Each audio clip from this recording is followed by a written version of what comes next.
जो महिला, जो बच्ची, जो आपका वंश आगे चलाएगी, वो तो मुसलमान पाकिस्तान में लेके जा रहा है। लेकिन इस देश के हिंदुओं से बात करो तो पाकिस्तान में हो रहा है ना। पाकिस्तान तो इनके हिसाब से मंगल ग्रह पर है। किया 1400 वर्षों के अंदर कितने हिंदू मरवाओगे यार? कितने हिंदुओं की बलि चाहिए जिससे पहले कि तुम्हारी तंद्रा टूटे? कितनी बच्चियों का शील भंग करवाना चाहते हो? इनको लज्जा आनी चाहिए। ये बैठकर हिंदुओं की लाशों पर रोटियां सेक कर अपनी सर्वधर्म बड़ा पाव खाते हैं। केवल और केवल एकमात्र विकल्प उस भाई पर 6 इंच की मरी हुई धरती के लिए हिंदू कोर्ट केस करते हैं। लाखों कोर्ट केस चल रहे हैं। विधर्मी सामने आएगा, वसुधैव कुटुंबकम, सारी वसुधा ही इनका कुटुंब है। अपना स्वयं का कुटुंब इनका कुटुंब नहीं है। तो ये जो रोग है, ये हमारे धर्म, आप 1400 वर्ष हो गए। उदय इंडिया डिजिटल में आपका स्वागत है। मैं हूं अंशुमान आनंद। आज हम आपके सामने एक बहुत महत्वपूर्ण मुद्दा लेकर आए हैं, जिसके बारे में राष्ट्रीय स्वयंसेवक संघ के सरसंघ चालक श्री मोहन भागवत जी ने इस पर ध्यानाकर्षण किया। ये है जनसंख्या असंतुलन का मामला। हम पिछले कुछ दिनों से देख रहे हैं कि भारत में जो मूल सनातन विचार हैं, उसको मानने वालों की आबादी कम हो रही है, जबकि ऐसे लोग जो कि भारत के मूल विचारों से सहमत नहीं हैं, उनकी आबादी तुलनात्मक रूप से बढ़ती जा रही है। ये भारत के लिए एक गंभीर खतरे का विषय हो सकता है, क्योंकि हम 1947 में देख चुके हैं कि इसी असंतुलन की वजह से भारत का विभाजन हुआ। मोहन भागवत जी ने तिमोर, ईस्ट तिमोर और जैसे कई देशों का, विदेशों का उदाहरण दिया, जहां पे जनसंख्या असंतुलन प्राप्त होने के बाद उन देशों के विभाजन की विभीषिका से उनको गुजरना पड़ा। तो भारत में ऐसा क्यों हो रहा है और इस समस्या का समाधान क्या है, इस विषय पर चर्चा करने के लिए हमारे साथ मौजूद हैं देश विदेश के जाने माने हिंदू विचारक और मशहूर डॉक्टर, सर्जन ओमेंद्र रत्नू जी। ओमेंद्र जी, आपका बहुत बहुत स्वागत है। जय श्री राम, नमस्ते। आभार जय आपका श्री राम। बुलाने के लिए। धन्यवाद। ओमेंद्र जी, हमने मोहन भागवत जी का भाषण सुना और हम ये महसूस भी कर रहे हैं कि जनसंख्या असंतुलन, धार्मिक असंतुलन जो भारत में उत्पन्न हो रहा है, वो भविष्य में एक नए तरह के संकट की शुरुआत हो सकती है। क्या विचार है आपका? तो बहुत कई वर्षों से ये विषय हिंदू चेतना में रहा है और बहुत से हिंदू विचारक इसके बारे में सोचते रहते हैं कि जो जनसंख्या का उलटीकरण है, आंकड़े तो बिल्कुल स्पष्ट हैं कि जो इस देश का जो कृत्रिम विभाजन हुआ था 1947 में, उसमें उस समय 90% भारत में हिंदू जनता थी। अब जो घटकर 78%, लगभग 12% का फॉल आया है। पाकिस्तान में जो उस समय अविभाजित पाकिस्तान था, उसके अंदर 15% हिंदू जनसंख्या थी, जो घटकर आज 2% रह गई है। बांग्लादेश में 35% थी, जो आज घटकर 7% रह गई है। तो आंकड़े तो बिल्कुल स्पष्ट हैं।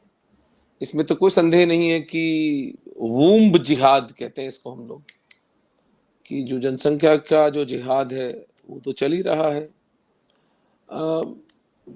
वामपंथ का इसमें बहुत बड़ा योगदान है। वामपंथियों ने हिंदू परिवारों को तोड़ने में, वोकिज्म, फेमिनिज्म के नाम पर, स्त्रियों के मौलिक अधिकारों के नाम पर बहुत हिंदू परिवारों के अंदर विभ्रम को जन्म दिया है। और जो विधर्मी हैं वो इस ऑनस्लॉट से, वामपंथ के इस विषैले ऑनस्लॉट से बचे रहे हैं, क्योंकि ये लोग वामपंथ का उपयोग तो करते हैं, लेकिन वामपंथ को कोई घास नहीं डालते ये लोग। वामपंथ इनके घरों तक नहीं पहुंचता है। ये वामपंथ का उपयोग केवल राजनीतिक सत्ता की प्राप्ति के लिए करते हैं। हिंदू जनमानस चूंकि कोई एकीकृत न पुस्तक है हमारी, न कोई एक धर्माचार्य है जो हमें प्रोटेक्ट करता है, और वही इसकी सुंदरता भी है। लेकिन वही सुंदरता, जिस तरह एक गुलाब का पुष्प होता है, वो बिल्कुल कितना सुंदर होता है, लेकिन वो बहुत क्षणभंगुर होता है। सुंदरता और जो विचारों की विराटता है वो बहुत फ्रिजाइल होती है, बहुत क्षणभंगुर होती है। वो उसकी उसकी अगर पत्थर है वो बिल्कुल जड़वत है, लेकिन वो हजारों साल तक जीवित रहता है, लेकिन फिर वो उसकी सुंदरता अलग निखारनी पड़ती है। तो ठीक इसी तरह से हिंदू विचार उदार है, सुंदर है, लेकिन अपने ऊपर होने वाले आक्रमणों का उतना सफलता से प्रतिकार हम लोग नहीं कर पाते हैं, क्योंकि वो संस्थाएं नहीं है हमारे पास में। तो ये पीड़ा और ये जो चिंता है हिंदू नेतृत्व की, बिल्कुल अपनी जगह पर बिल्कुल उचित है। और जहां जहां जनसंख्या हमारी उल्टी हुई है, 8 राज्य भारत में ऐसे हैं जहां पर हिंदू अल्पसंख्यक हुए हैं, वहीं पर सब अधिकाधिक अलगाववादी मूवमेंट शुरू हुए हैं। ये देश तभी तक एक देश है जब तक हिंदू यहाँ पर बहुसंख्यक है। जिस दिन हिंदू यहाँ पर अल्पसंख्यक हुए, उस दिन भारत देश नहीं बचेगा। इसलिए भारत का हिंदू देश बनना अति आवश्यक है। ये जीवन मरण का प्रश्न है हिंदुओं के लिए। आपने बहुत विशेष तौर पे कहा कि हिंदुओं की संख्या में 12% की गिरावट आई है, जबकि दूसरे धर्मों के लोगों की संख्या लगातार बढ़ रही है। इसका समाधान क्या है? क्या कैसे कर सकते हैं हम लोग इस समस्या का निराकरण? अगर भारत जो हिंदुओं की जनसंख्या जो कम हो रही है, उसका जो कई वर्षों से चिंतन करते करते एक समाधान पहले मैं बता दूं जो नहीं है। जो मूर्खतापूर्ण सॉल्यूशंस बताए जाते हैं कि हिंदुओं को और बच्चे पैदा करें, कोई बच्चे पैदा नहीं करेगा। उसकी आर्थिक स्थिति, उसकी सामाजिक स्थिति, उसकी स्वयं की वैयक्तिक जो चुनाव होगा उस युगल का, उसके अनुसार वो लोग बच्चे का जन्म करेंगे। मेरी तुच्छ बुद्धि के अनुसार 3 विकल्प हैं हिंदू समाज के सामने, और वो बिल्कुल स्पष्ट और बहुत सरल से विकल्प हैं।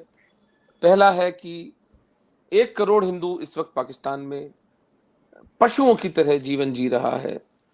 मेरी संस्था है निमित्त एकम, उसके माध्यम से हम लोग पिछले 10 वर्षों से हम पाकिस्तान के हिंदुओं सिखों के साथ काम कर रहे हैं। हमने 10,000 हिंदुओं को पाकिस्तान से गत 7 वर्षों में निकाला है। सिटीजनशिप अमेंडमेंट एक्ट, नागरिकता संशोधन विधेयक, इसी दिशा में उठाया हुआ एक सर्वाधिक सभ्यतागत महत्वपूर्ण कदम था, जिसका कि जिहादियों ने इतना विरोध किया। शाहीन बाग बिठाए गए, अमेरिका की 8 सिटी काउंसिल्स में उसके विरोध में प्रस्ताव लाए। हमारी अपने राजस्थान और पंजाब की असेंबली नागरिकता संशोधन विधेयक के विरोध में प्रस्ताव पारित करती है। लगभग 1 करोड़ हिंदू पाकिस्तान के और लगभग 2 करोड़ हिंदू बांग्लादेश के, ये बने बनाए हिंदू हैं। इनकी कोई घर वापसी हमें नहीं करनी है, और अगले 10 से 15 वर्ष के अंदर ये खो जाएंगे, या तो मार डाले जाएंगे, या इनका धर्मांतरण कर दिया जाएगा, और या फिर ये वहां से पलायन करके कहीं और चले जाएंगे। इस उपमहाद्वीप में जो जनसंख्या के उलटीकरण का जो खतरा इस वक्त हिंदू समाज पर मंडरा रहा है, उसका सरलतम समाधान इन 3 करोड़ हिंदुओं को भारत में लाने के लिए हिंदू नेतृत्व, हिंदू धर्माचार्य, हिंदू विचारक, हिंदू इंटेलिजेंशिया, हिंदू टीचर्स, हिंदू मठ, धर्म आश्रम वगैरह सब जो हैं, हिंदू जनता को प्राणपन से 3 करोड़ हिंदुओं को भारत में लाने के लिए एक संकल्प लेकर जुट जाना चाहिए। उमेंद्र जी, 3 आपने करोड़ बहुत प्रैक्टिकल समाधान बताया कि हम बांग्लादेश और पाकिस्तान से 3 करोड़ हिंदुओं को ले आए, लेकिन आप एक समाधान पर ध्यान शायद नहीं दे रहे हैं जो सन 1920 में स्वामी श्रद्धानंद जी ने अपनाया था। उन्होंने एक बहुत विशद घर वापसी जो कह सकते हैं शुद्धिकरण आंदोलन चलाया था, जिसमें लाखों लाख विधर्मियों की घर वापसी हुई थी। क्या हम वैसा कुछ अब क्यों नहीं कर सकते हैं? जब वो काम 1920 में हो सकता था, एक अकेले आदमी ने किया था, तो वो काम हम अभी क्यों नहीं कर सकते हैं? क्योंकि मैं निजी तौर पे जानता हूं कि ऐसे लोगों की संख्या लाखों क्या कम है जो अपने मूल सनातन धर्म में वापसी चाहते हैं। मेरी विचारों की श्रृंखला हमने तोड़ दी। बिल्कुल अलग विषय है घर वापसी, इस पर हम अलग से चर्चा करनी चाहिए थी। क्योंकि जो मैं समाधान आपको बता रहा था, मैंने 3 समाधान बताने थे, एक ही बताया था मैंने आपको।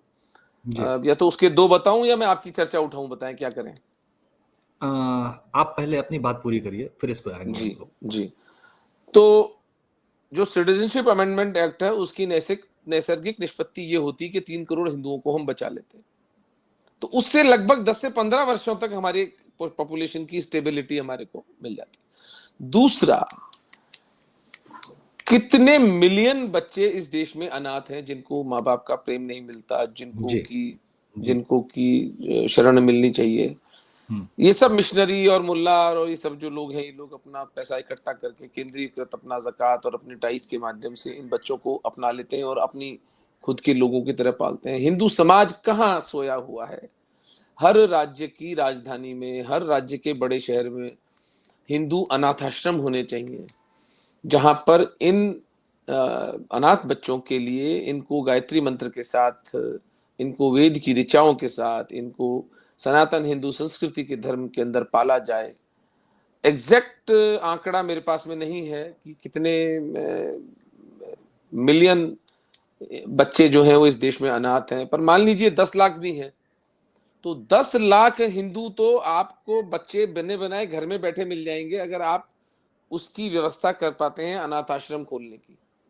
लेकिन उसमें भी मिसिंग लिंक जो है वो पैसा है। तीसरा जो समाधान है वो थोड़ा क्लिष्ट है कि जो युगल संतान उत्पत्ति कर सकता है उससे विनती की जाए कि वो एक बच्चा धर्म के लिए उसको जन्म दे।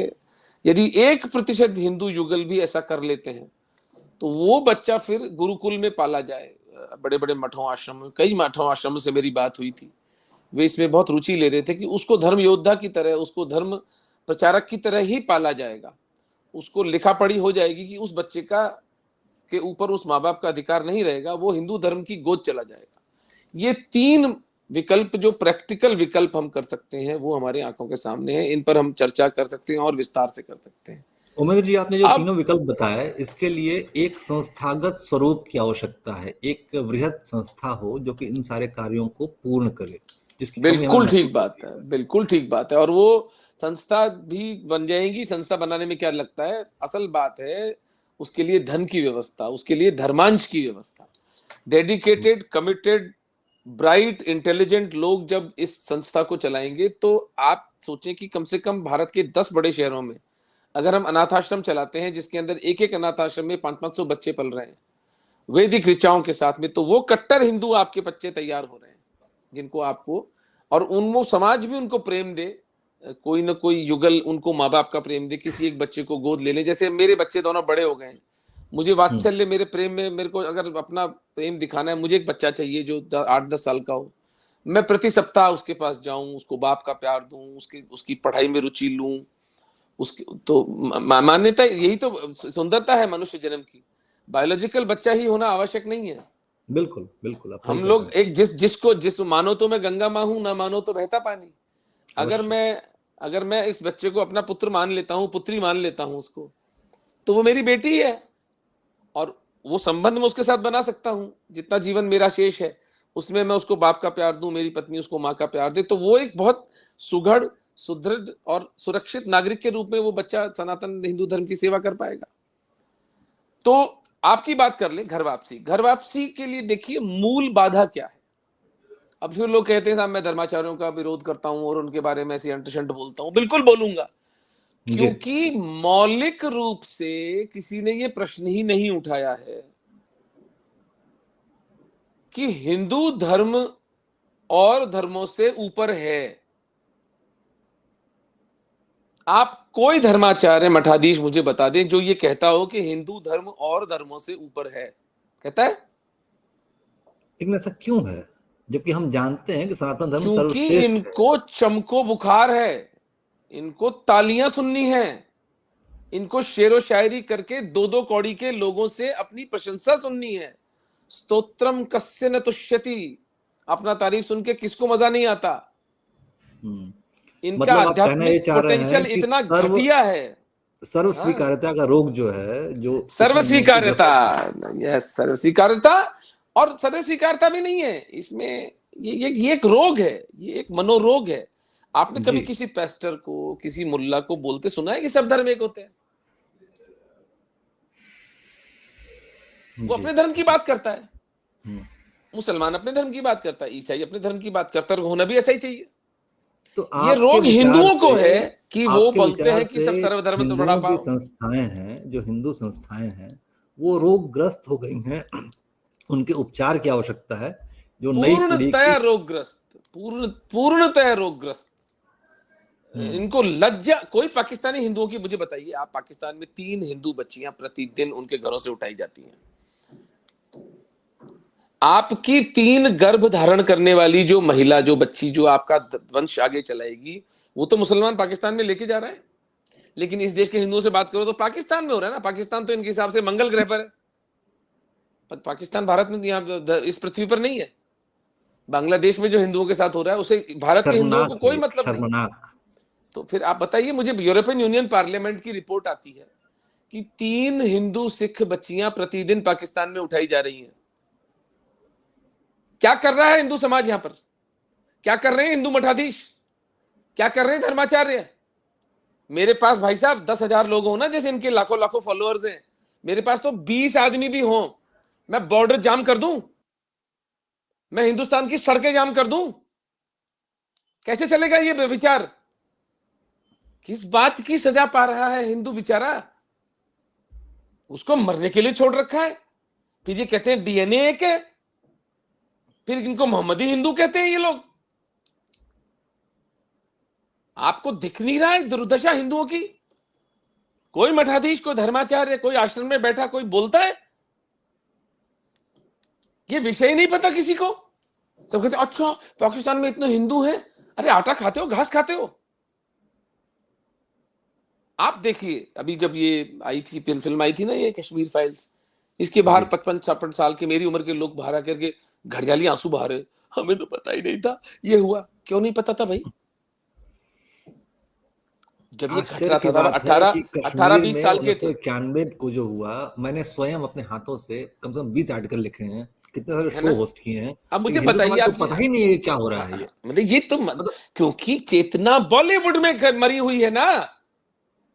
शाहरुख खान की पत्नी का क्या नाम है और उसके बच्चों के क्या नाम है, उनको सुसु पोटी हुई कि नहीं, उनके कितने त्योहार मनाते हैं, चेतना तो वहां धसी पड़ी है हिंदू समाज की।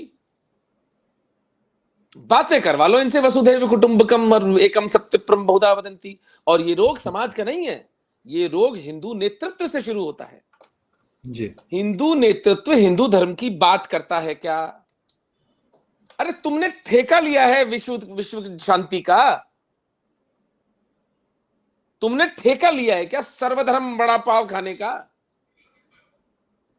सगे भाई पर जिसकी किडनी कभी खराब होगी आपकी, तो आपके भाई की किडनी लगेगी आपको।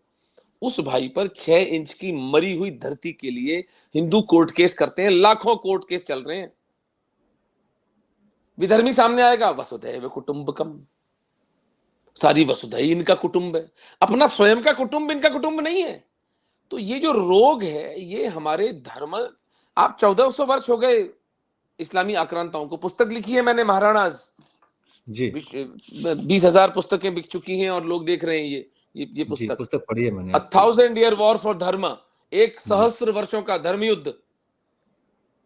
किसी माधवाचार्य, किसी शंकराचार्य, किसी राघवाचार्य ने बताया कि इन आक्रांताओं की मूल प्रेरणा क्या है? ये क्यों हिंदुओं पर आक्रमण करने आते हैं? ये क्यों हिंदुओं की बच्चियों को किस विचार से प्रेरित होकर ये इतनी हिंसा करते हैं, जिसे हिंदी में पूर्व पक्ष कहा जाता है? कभी किसी ने पूर्व पक्ष किया है? क्यों नहीं किया 1400 वर्षों के अंदर? कितने हिंदू मरवाओगे यार? कितने हिंदुओं की बलि चाहिए जिससे पहले कि तुम्हारी तंद्रा टूटे? कितनी बच्चियों का शील भंग करवाना चाहते हो? इनको लज्जा आनी चाहिए, ये बैठकर हिंदुओं की लाशों पर रोटियां सेक कर अपनी सर्वधर्म बड़ा पाव खाते हैं। केवल और केवल एकमात्र विकल्प इंटरनेट है, जिसके माध्यम से हिंदू समाज को जागना पड़ेगा। मुझ जैसे, आप जैसे लोग, पुष्पेंद्र कुलशेखर, संजय दीक्षित जैसे इतने बड़े बड़े विलक्षण लोग, प्यारे प्यारे लोग सत्य बोल रहे हैं। आज मैं 10 वर्षों में मैं देखता हूं कि 10 वर्ष पूर्व जो हिंदू समाज की दुर्दशा थी, उसको देखते हुए आज तो बहुत प्रगति हुई है, बहुत लाभ हुआ है, बहुत बहुत समस्या सा का समाज कारण है जागृत हुआ है। उमेंद्र जी की, बहुत बड़ी समस्या का कारण है कि हम जैसे लोगों को ऑड मैन आउट कर दिया जाता है। हमें कहा जाता है कि तुम वॉर मॉन्गर हो और युद्ध भड़काना चाहते हो, समाज में संघर्ष करना चाहते हो, ऐसी बहुत तो सारी बातें। आंकड़े आंकड़े दिखा देना, 222 हिंदुओं की लिंचिंग के द्वारा हत्या हुई है इस्लामियों के द्वारा गत 7 वर्षों में, मोदी जी के प्राइम मिनिस्टर बनने के बाद। आंकड़ा दिखाए, मैं आपके साथ शेयर कर लूंगा, गूगल डॉक में वो आंकड़ा है हमारे पास में, एफआईआर, उन बच्चों के नाम जिनको मारा गया, मारने वालों के नाम, अखबार की कटिंग सब है। जी 3 हिंदू सिख बच्चियां पाकिस्तान में उठ रही हैं, वो आप उठा रहे हैं, मैं उठा रहा हूं। सीरिया के अंदर 5 लाख शिया सुन्नियों को, सुन्नियों ने शियाओं को मारा है, वहां क्या आरएसएस ने मरवाए हैं? वहां वॉरमोंगिंग आप कर रहे हैं, मैं कर रहा हूं। अपनी आत्मरक्षा करने के प्रकल्प को अगर Hindu war mongering, hate mongering कहता है तो उसकी बुद्धि का उपचार होना चाहिए, उसको साइकेट्रिक हेल्प चाहिए, उसको साफ साफ बोलें आपको साइकेट्रिक हेल्प चाहिए, मैं आपको साइकेट्रिस्ट का पता दे देता हूं, जाके इनसे मिल लीजिए। आपने सही क्योंकि कहा उमेंद्र जी, आपने बिल्कुल वास्तविकता सामने रखी है, बहुत कटु शब्दों में रखा है, लेकिन यही वास्तविकता है। मैंने कई धर्माचार्यों से बात की कि घर वापसी आप क्यों नहीं करते हैं, तो उनका पता प्रश्न क्या होता था कि उन्हें किस जाति में रखेंगे। मैंने कहा, इस जाति की जरूरत क्या है भाई, आप उन्हें वापसी तो कराइए, इस जाति की समस्या का समाधान हम लोग बाद में भी कर लेंगे, लेकिन आप घर वापसी तो कराइए। वो लोग आने को तैयार हैं, लेकिन कोई तैयार नहीं होता है। अब इस तरह की समस्याओं को आप समझ ही सकते हैं। नहीं समझना क्या है, निपट गंवार किस्म के लोग हैं, अनपढ़ किस्म के लोग हैं, कोई इनका स्पिरिचुअल कैपिटल नहीं है। भगवत गीता की बात करो तो बगले झांकने लग जाएंगे। ये अंट शंट जो स्वर्ग और नरक की कपोल कल्पनाएं या फिर इस तरह के भौंडे गीत गाते रहते हैं, छोटो सो मेरो मदन गोपाल। मैं कहता हूं हिंदू धर्म उत्सव का धर्म है, बिल्कुल उत्सव उत्सव करना चाहिए, नाचना चाहिए, लेकिन यहाँ हिंदू धर्म पर अस्तित्व का संकट आया हुआ है और आप ये भौंडे नाच नाच रहे। अच्छा, हिंदुओं एक को प्रश्न जगाइए। बहुत उत्तम उठता है उमेंद्र जी कि क्या ये जो मानसिकता है हिंदुओं की, युद्ध प्रियता की कमी, उत्सव प्रियता का बहुत ज्यादा बढ़ा दिया जाना, ये किसी साजिश का हिस्सा है या ये पिछले कुछ सालों में उत्पन्न हुआ है? क्योंकि हम ये देखते आए हैं कि भारत ने पिछले 1000 वर्षों का संघर्ष किया, वो युद्ध प्रिय हिंदुओं की वजह से ही सनातन धर्म बचा रहा। ऐसा तो नहीं था ना कि हम हमेशा से ऐसे थे, या हम ऐसे अभी हो गए हैं, या फिर क्या यस वजह क्या है? यस, ये गत 70 वर्षों के भयंकर हानि हुई है। जो 47 में सत्ता का हस्तांतरण हुआ, मेरे विचार से मुझे तो कभी भी अंदर से, मेरे अंदर से कोई फीलिंग स्वतंत्रता की मुझे आती ही नहीं है। 15 अगस्त को हिंदुओं को क्या मिला 47 में? एक शरिया कंप्लायंट भारत देश, जिसके अंदर एक सिविल लॉ है शरिया का, शरिया के कोर्ट चलते हैं इस देश में।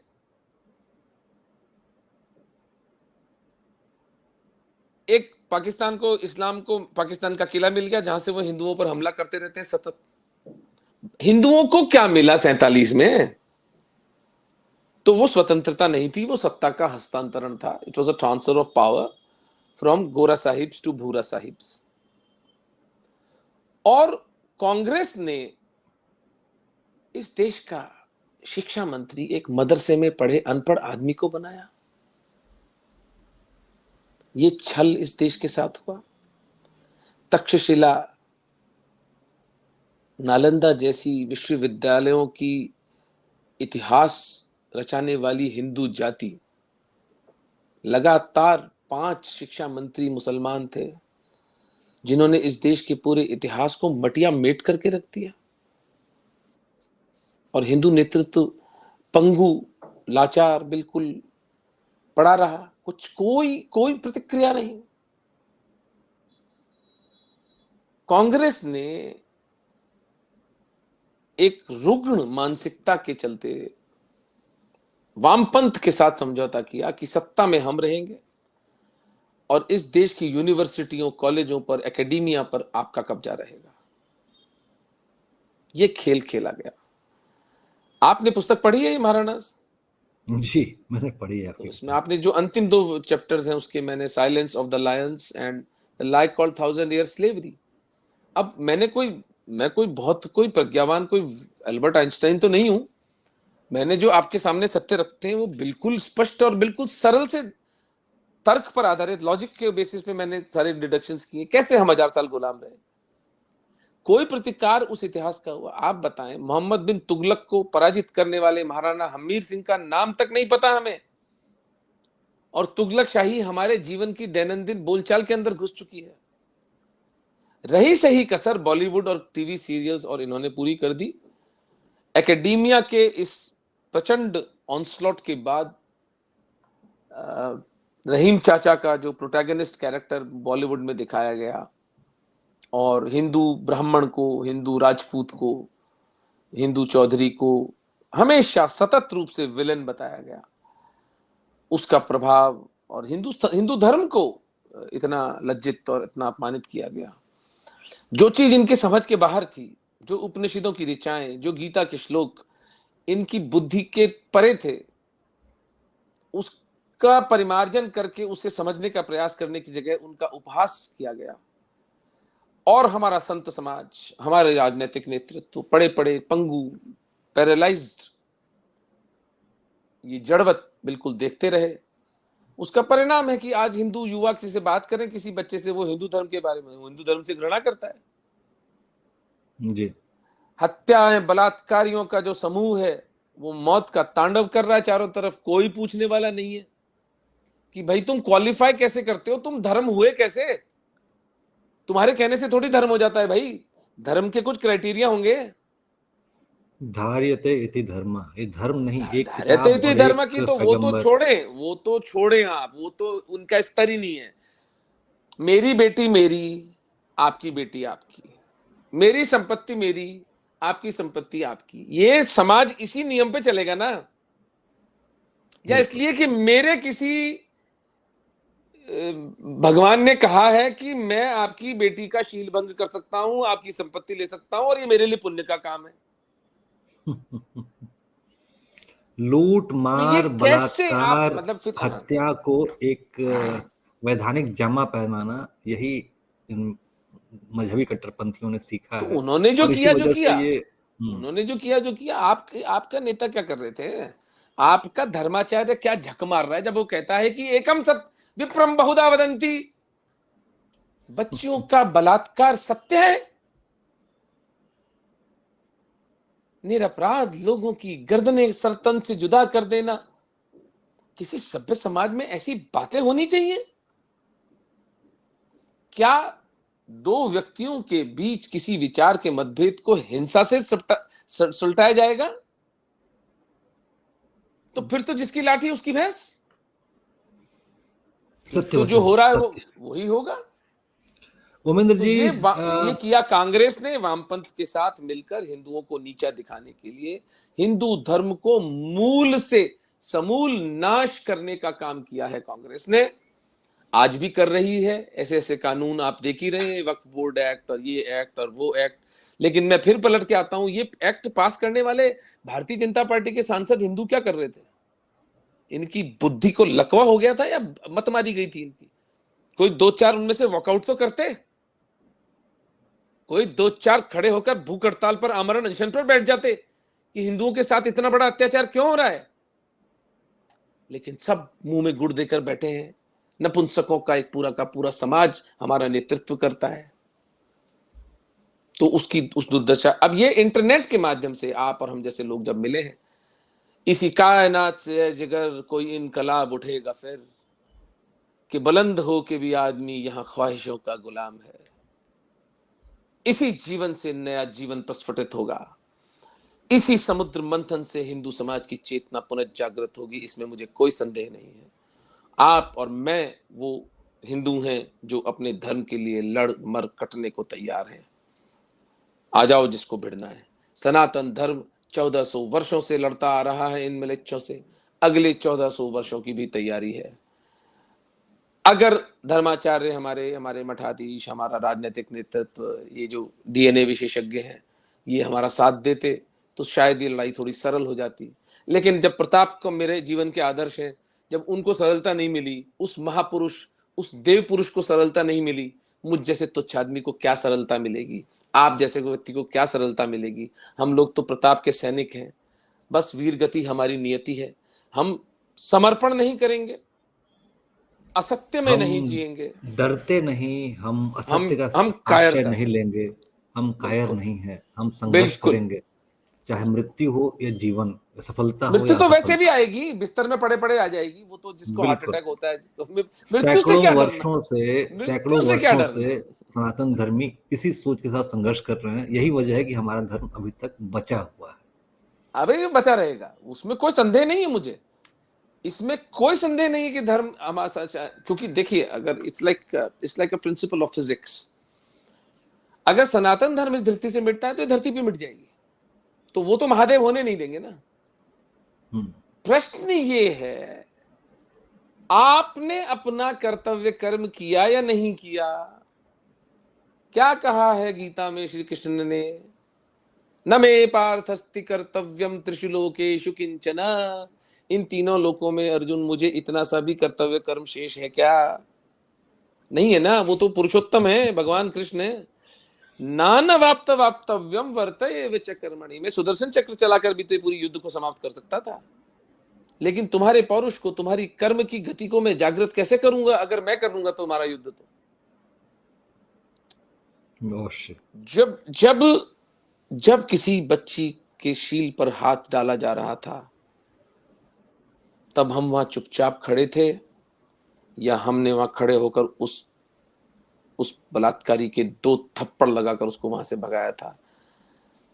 ये निर्णय निर्धारित करेगा यही कि समय इतिहास हम लिखेगा इस स्वर्ग के बात का। अधिकारी हैं या हम नर्क के अधिकारी हैं। ओमेंद्र जी, एक आखिरी प्रश्न, और हमारी चर्चा बहुत लंबी खिंच अंतिम गई है। प्रश्न।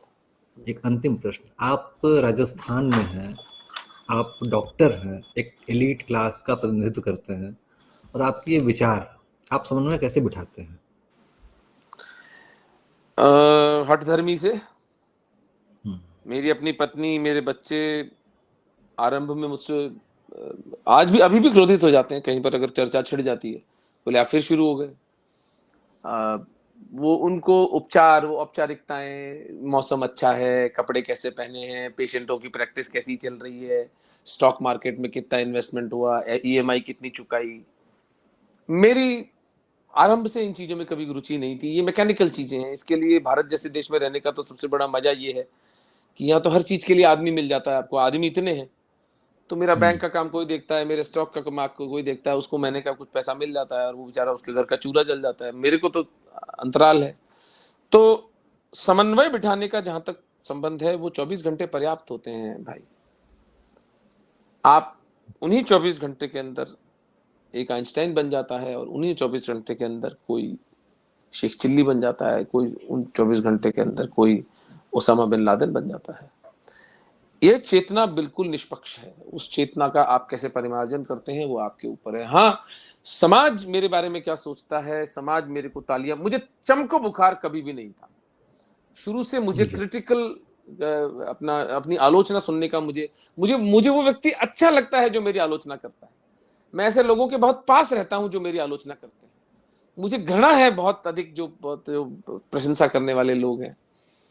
तो चिकित्सा जगत मेरी आजीविका है। मेरे घर का जो खर्चा मैं उससे चलाता हूं।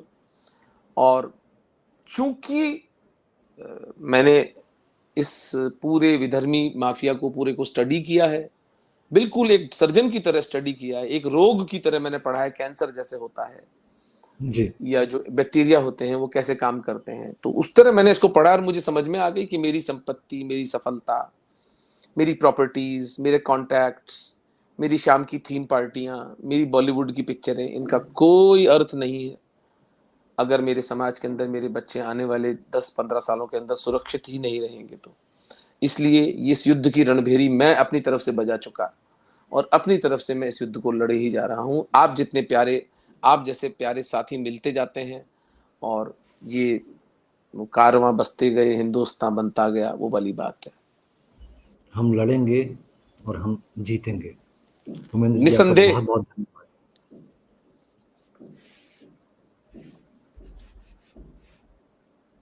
बहुत आभार आपका। महादेव। जय श्री राम। जय श्री